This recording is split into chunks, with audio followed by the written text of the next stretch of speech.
Ngayong gabi, ang inyong matutunghayan ay mula sa koleksyon ng mga kwentong galing sa kabilang dako.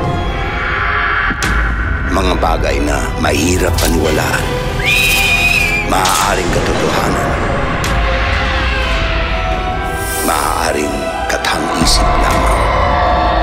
Dahil sa bawat haplos ng liwanag ay may kagat ng dilim.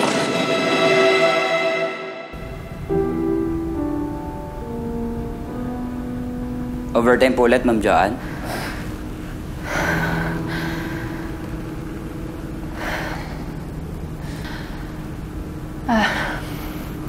Pauwi na rin po ako.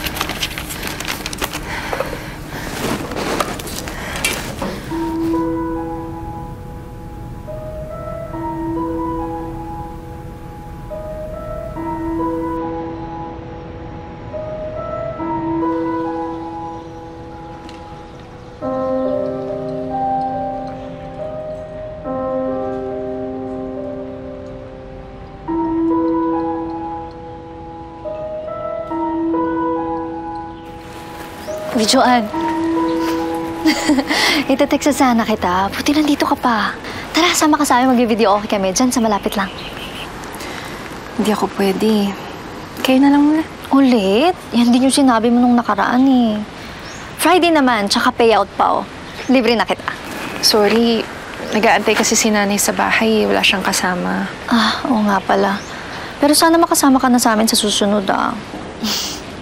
Teka, sa teacher's night. Huwag kang absent doon ah. Pag wala kang damit, sabihan mo ko. Papahiramin kita.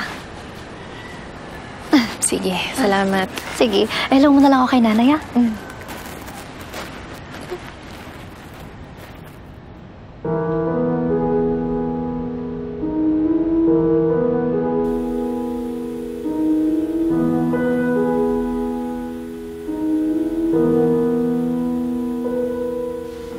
Gusto kong gamitin ang kakayahan ko. Gusto kong tuparin ang mga pangarap ko. May sarili rin ko akong buhay, Mama. Hayaan niyo akong magdesisyon para sa sarili ko. Ako ang nanay mo. Ako ang nagawa sa'yo sa mundong ito, kaya ako rin ang masusunod sa buhay mo. Anak lang kita.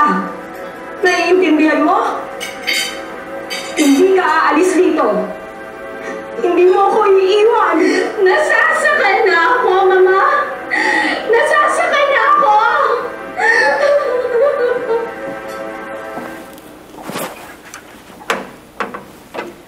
Nay, dito na po ako. Halika, kain na tayo.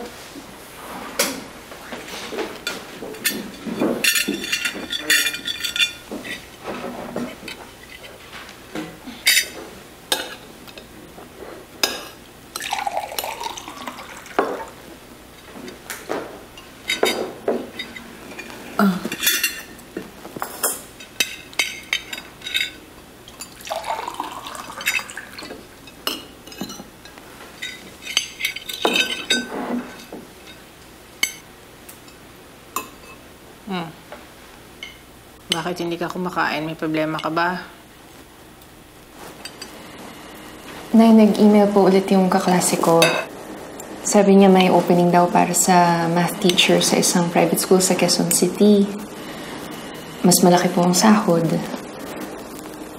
Nay, gusto po kung subukan natin mag-Maynila. Nako, Joanne. Alam mo, ayaw ko umalis dito.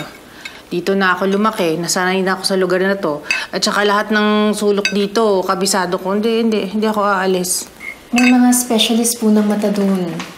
Pwede po nating ipatingin yung mga mata niyo. Baka sakaling makakita pa kayo. Gastos lang yan. Mababaon lang tayo sa utang. Hindi ko kailangan makakita. At saka, dito sa lugar na to, mas pakiramdam ko, kumpleto ko.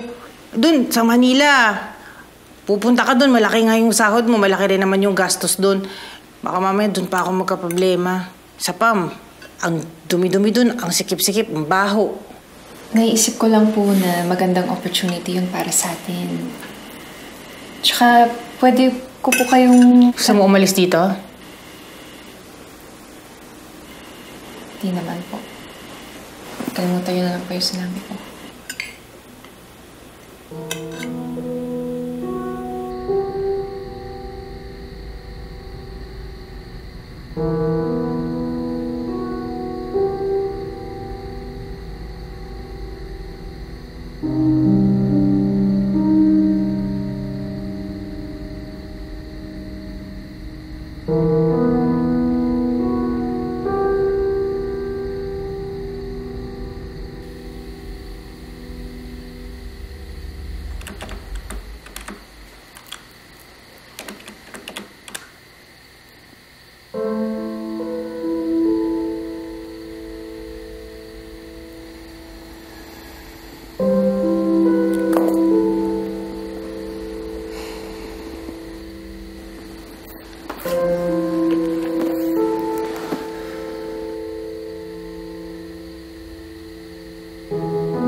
Si Joanne, masunuring anak talaga yan.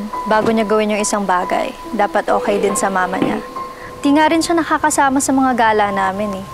Unless sobrang lapit lang sa kanila.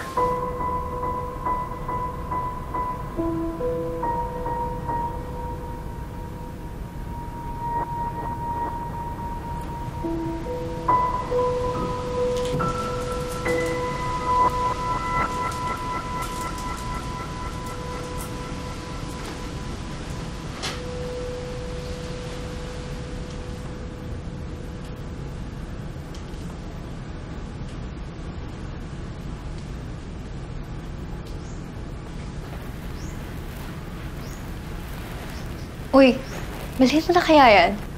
Ha? Kakabilhin mo na yung dress. Nung isang araw mo pa tinitingnan yan eh.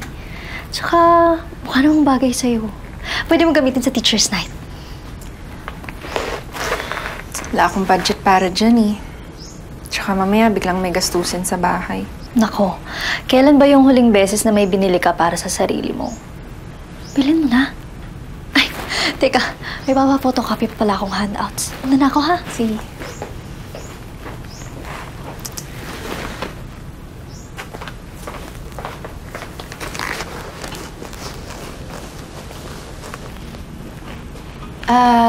Ateng, teka lang po.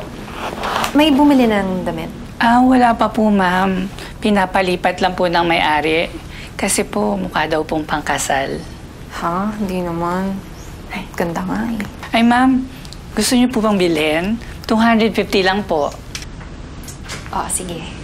Bilhin ko na yan.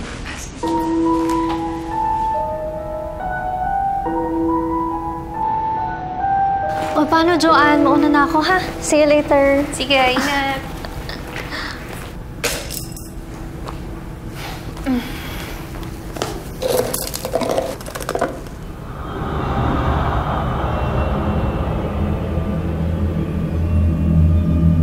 Tulungan mo ako.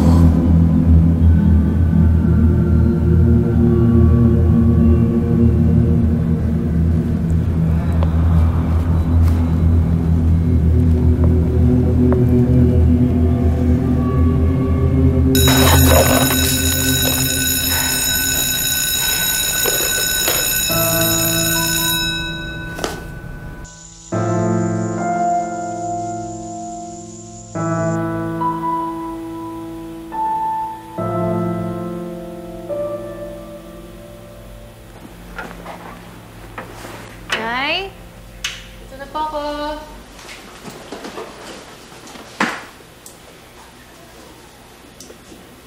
Ikaw lang ang makakaahon sa pamilya natin sa hirap. Ikaw lang ang anak namin. Ikaw lang ang pag-asa namin. Nalulugi na ang negosyo natin. Kaya kailangan mo siyang pakasalan. Pero hindi ko po siya gusto, Mama! Hindi importante kung sino o anong gusto mo.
Magbibihis lang ako, Nay. Sunod na po ako.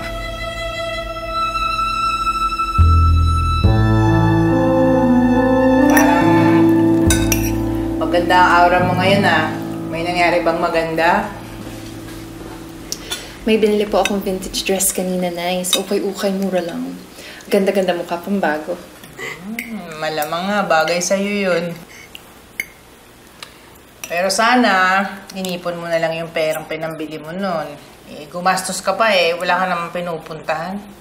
Kung gumaya sa amin nung tatay mo na wala man lang kami naipon, tamo, nung namatay, puro utang lang yung pinamana.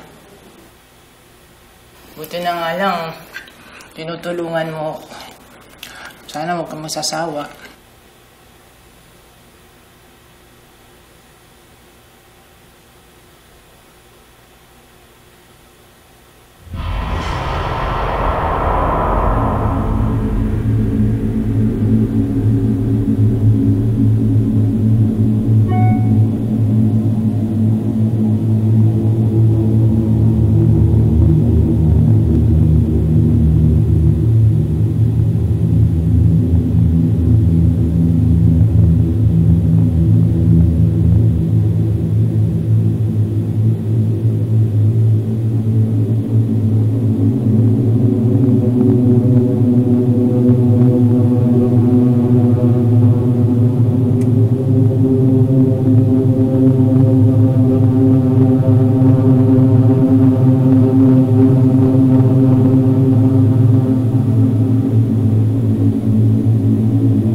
Eh, kukuha kasi ako ng tubig.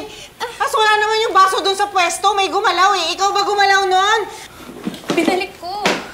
Eh, di ba sinabi ko na, yung mga gamit dito sa bahay, hindi dapat yung ginagalaw. Dapat binabalik yun sa pwesto. Kasi yun na yung nakasanayan ko. Joanne naman. Dapat nandun lang yung kung saan ko yun iniwan, kung saan ko nilagay.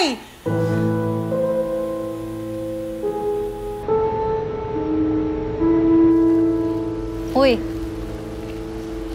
kanina ka pa nakatulala dyan. Hindi mo pa ginagalaw yung pagkain mo.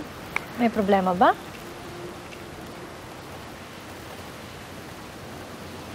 Naranasan mo na ba yung akala mo gising ka na pero hindi pa pala? Yung biglang hindi ka na makakilos o makasalita? Sleep paralysis ba? Alam mo yan yung nabasa ko sa internet. Yan yung feeling na gising ka na pero sa totoo, tulog ka pa pala. Tapos marami ka nakikita. May nagpapakita ba sa'yo? Paano mo nalaman? Sa'yo din ba? Oo. Minsan, multo. Minsan, demonyo. Minsan nga mukha ng nanay ko eh. Ano ka ba?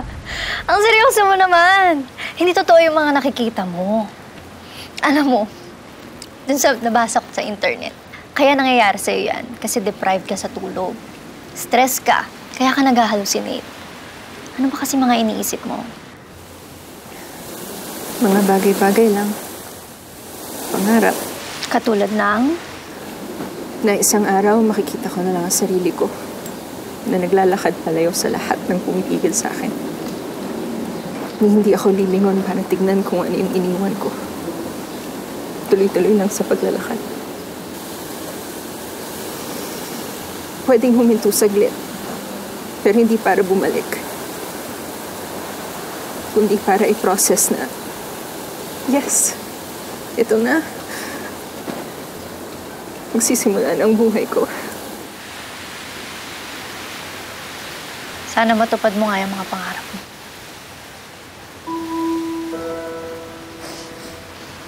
Kain ka na. Napayak ko eh. Patikim ako. Sige. Huwag ka nang umiyak. Iyak ako. Hoy, Joanne! Hindi ka bumili sa akin no isang gabi. Paborito pa naman to ng nanay mo. Pasensya na po. Nakalimutan ko lang po. Eh, kamusta na ba yung nanay mo? Naku, alagaan mo yung nanay mo. Nung maliit ka, naghirap yung sayo, ha? Ngayong malaki ka na, ikaw ang may trabaho nun. Okay naman po si nanay. Malakas pa po. Naku, nung tatay mo noon, Diyos ko, kala mo kung sinong milyonaryo kung gumasta. Naku, nung wala ng pera, utang dito, utang doon. Daming utang. Sabi ko nga sa nanay mo, hiwalayan na noon pa. Ayun. Okay. Sige po, mauna na po ako. Oo, sige, mag-ingat ka, ha? Kamusta mo ko sa nanay mo, ha? Ingat!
Gising ka na pala. Nakatulog ka dyan kanina pagdating mo. Pagod lang siguro, Nay. Mabuti nakabisita ka. Kamusta ka?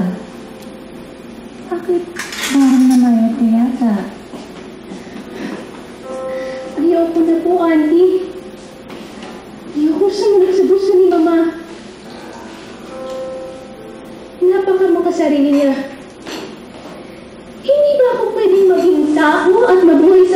na gusto ko. Sabi niya, para rin sa kapakanan ko yung mga ginagawa niya, yung mga desisyon niya. Pero bakit hindi man lang niya tinatanong kung masaya ba ako?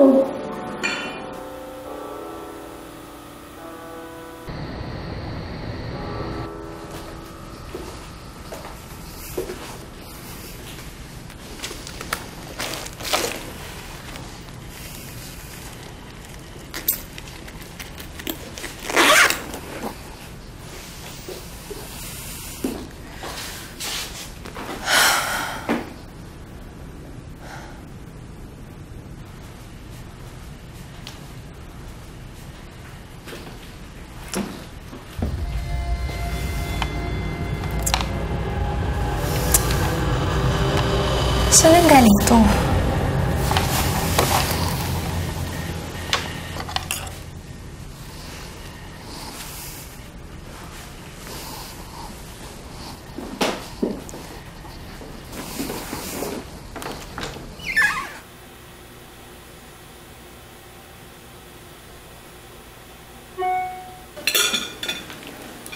Nagsa-cellphone ka ba?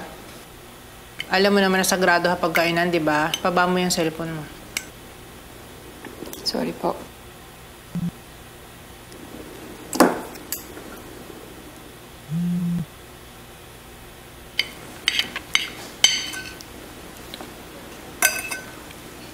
Nay, matagal-tagal na rin po nung huli akong lumabas. Baka naman po pwedeng... Delikado ngayon sa labas. Alam mo, napakaraming masasamang loob nagkalat dyan. Kapag may nangyari sa'yo, paano na ako? Anong gagawin ko? Nandito ka na sa bahay, mas ligtas dito. Huwag kang umalis. Dito ka lang. Siyempre, mahal naman ni Beng si Joanne. Meron bang nanay na hindi mahal ang anak? Wala, di ba? Kaya ganun na lang ang pagprotekta niya kay Joanne. Ayaw niyang may mangyari kay Joanne at matulad sa tatay niya. Sabi ko sa'yo. Dito ka lang pala nagtatago. Come on. Kinulat mo ko. Hinahanap nila ang bagong kasal. Halika na, Cecilia. Nakakaya sa mga bisita. Susunod ako. Nagpapahinga lang ako. Ang bango-bango talaga ng asawa ko. Nag-iinit ang kalamnan ko. Ramon! Teka! Hindi ako handa. Walang handa-handa. Obligasyon mo nga sa akin to. Asawa na kita. Halika na dito. Hindi ka pwedeng tumanggi. Ayoko! Ano ba? Ramon, ayoko sabi eh!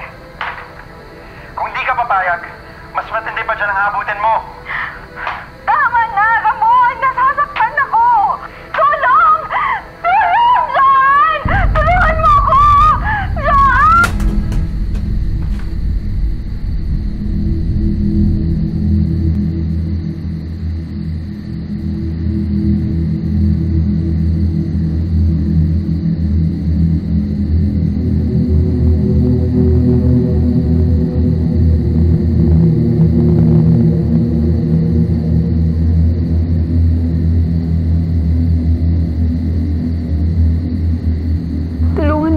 makalaya sa damit na ito at tutulungan din kita makalaya sa taong pumipigil sa kasiyahan mo.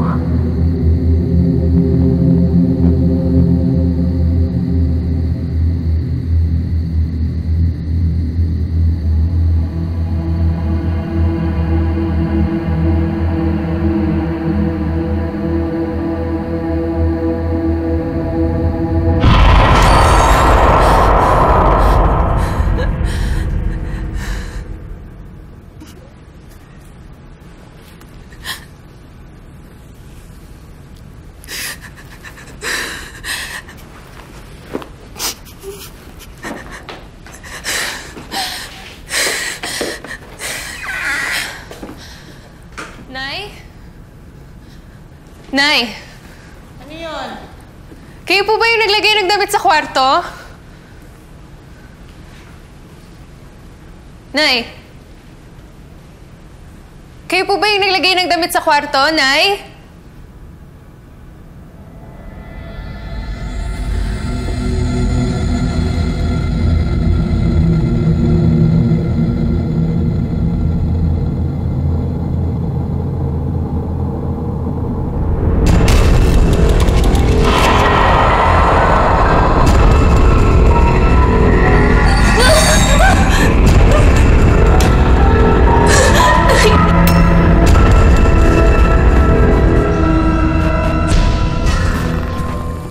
Nay!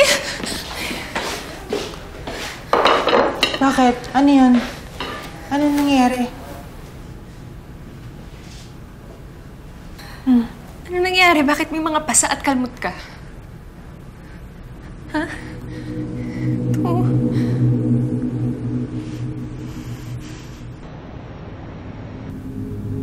Tulungan mo akong makalaya sa bukit na ito at tutulungan din kita makalaya sa taong pumipigil sa kasiyahan mo.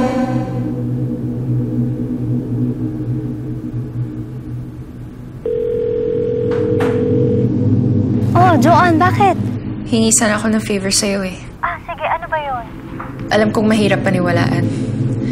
Pero simula nung nabili ko yung damit sa ukay-ukay, sunod-sunod yung kakaibang nangyayari sa amin. Ha? Di ko mag-gets. Ayos lang ba kayo?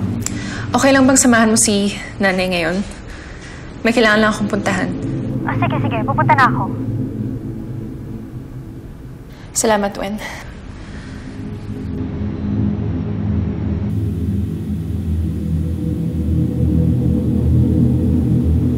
Diyan lang, Neng. Huwag mo ilalapit sa akin yan. Gawa nga yan ng mama ko, si Ariela Pabian. Ang huling regalo niya kay... Para maintindihan mo ang kwento ng damit na yan. Kailangan mong malaman ang kwento ng pinsan kong si Cecilia. Ang kwento ng mama ko. Pansin na pansin ang kagandahan ni Cecilia noong araw. Ang pinakamayamang nanliligaw sa kanya ay ang asinderong si Ramon. Para maisalba ang naluluging negosyo, pinilit si Cecilia ng mga magulang niyang pakasalan si Ramon. Bilang regalo, si Mama ang tumahin ng trahe de boda niya. Noong araw na ikinasal sila, nalaman ni Cecilia kung gaano kagaspang na lalaki si Ramon.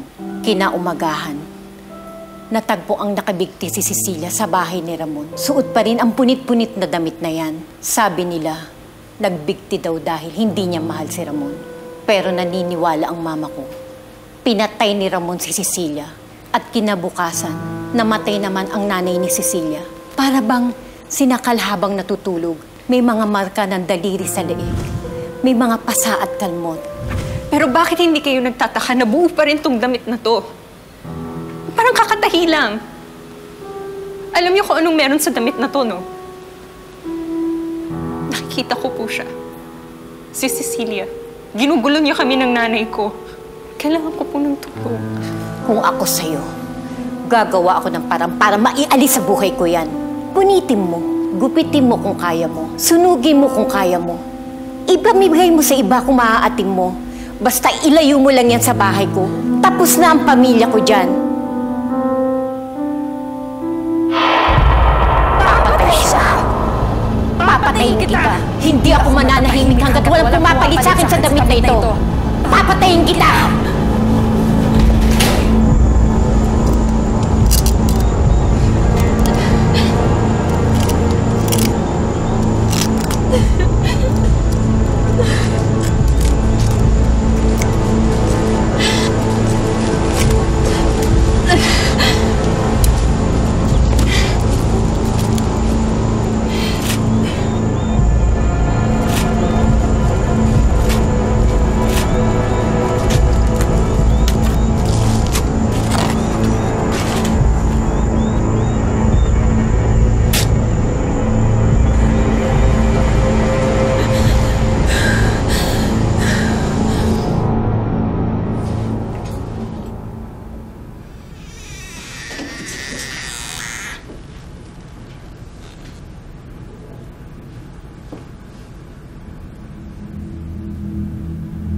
Joanne.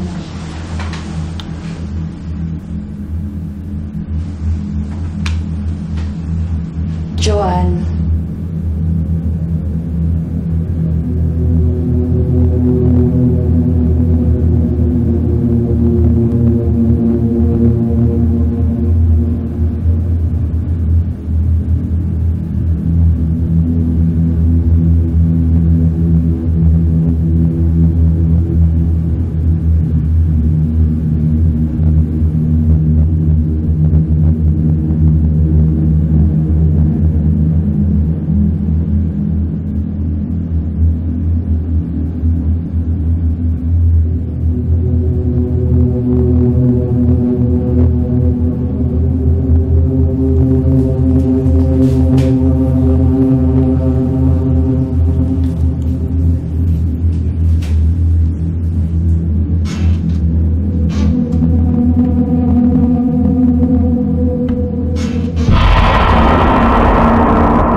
siyang kasalanan!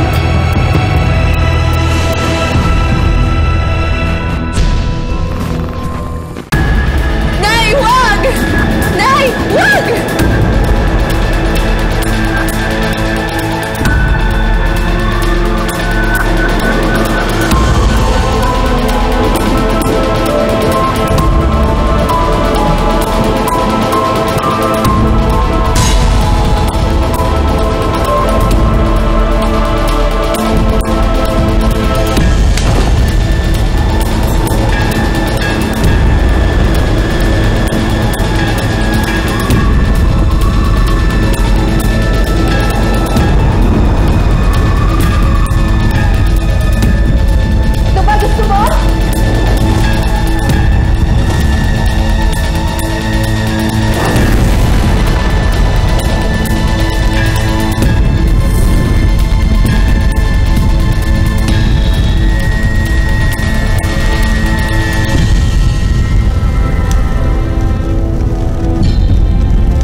Nay, mag-iingat kayo sa Maynila, ha? Oo. Salamat, Wen, ha? Salamat sa lahat. Ay, si Joanne po. Dito na. Tara na, Nay. Handa na ako, anak. O, Nay, kapag nagsimula na ako, huwag niyo pong susungitan si Manang, ha? Habang nasa klase ako. Mahirap na ngayon maghanap ng matinong kasambahay. Hindi ko nga alam sa'yo bakit kailangan mo pang gumastos ng kasambahay. Kayang-kaya ko naman makabisado yung apartment mo dun sa Quezon City. Alam ko yun, Nay. Pero mabuti nang may kasama ka habang nagtatrabaho ako. Oo na, sige na. Napag-usapan na natin yan. Paano ba yan, Wen? Alis na kami. Sige. Basta, pag nakapag-settle down na kayo sa Maynila, bibisita ako, ha? Oo naman. Salamat, ha? Magsisimula na ang bagong buhay natin, Nay.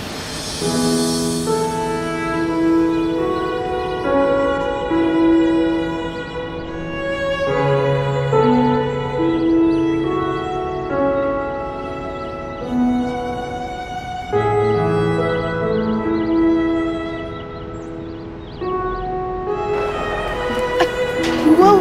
Wow, bago to ah! Oh! Nanga. Bilhin na kita. Lolo! Bilhin ko na yan. Ay, bongga. 250 lang to, ma'am. Ah, teka.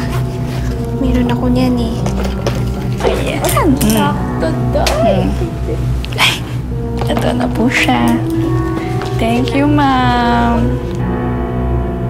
Balik po kayo, ma'am. Siyempre.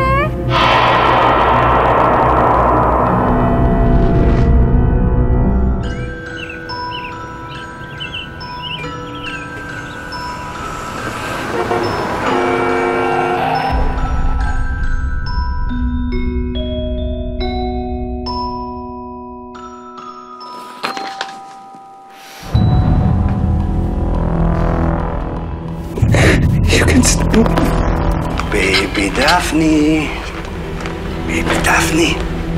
Buka.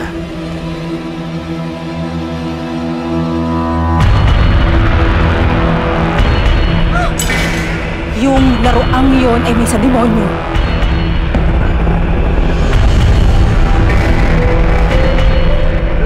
Meron sa inyong nagpahintulot na dikitan ng espiritu. Kaluluwa ng anak namin yung nasa manikang yan. An!